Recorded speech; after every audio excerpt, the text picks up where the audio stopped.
En janvier dernier, Nicolas Sarkozy a reçu une première dose de vaccin contre la COVID-19. Interrogé sur sa vaccination, le ministre de la Santé Olivier Véran a défendu le secret médical, à propos de les moins de 75 ans, sauf les personnes présentant des pathologies à risque, ne sont pas concernées par la vaccination. Pourtant, Nicolas Sarkozy a reçu sa première injection contre la COVID-19 à l'hôpital militaire de Percy situé à Clamart, dans les Hauts-de-Seine, en janvier dernier. Problème, l'ancien président de la République n'a que 66 ans. En marge de son point presse hebdomadaire sur la situation sanitaire en France, ce jeudi 18 février, Olivier Véran, lui aussi vacciné, a été questionné sur la dose de vaccin reçue par l'ex-chef de l'État, qui reste tout de même en colère. Le ministre de la Santé n'a pas daigné s'attarder sur le sujet. Olivier Véran a en effet balayé d'un revers de main les curiosités autour de cette vaccination. Il en va de Nicolas Sarkozy comme de n'importe quel Français, il a le droit au secret médical, je n'ai pas à en connaître, a-t-il affirmé, comme l'a rapporté le Huffington Post le même jour.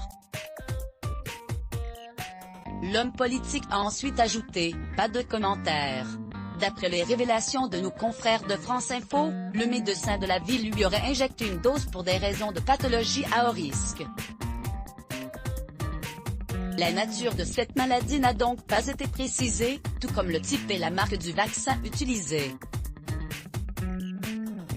Selon le calendrier vaccinal, disponible sur le site du ministère de la Santé, dont se fait l'écho la chaîne d'information en continu, les personnes concernées doivent recevoir le vaccin ARN de messager de Pfizer-BioNTech ou Moderna. L'entourage de Nicolas Sarkozy, contacté par l'Express, n'a pas non plus souhaité apporter davantage de précision.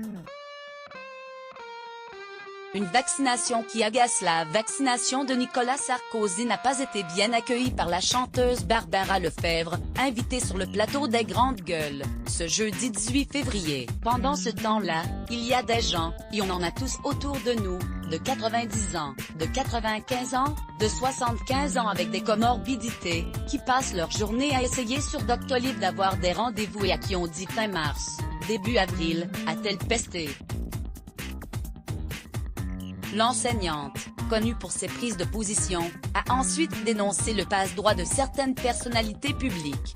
Après avoir appelé Nicolas Sarkozy à prendre la parole, il vient de prendre une dose de vaccin à un contribuable. Il va falloir qu'il justifie d'un bon dossier médical.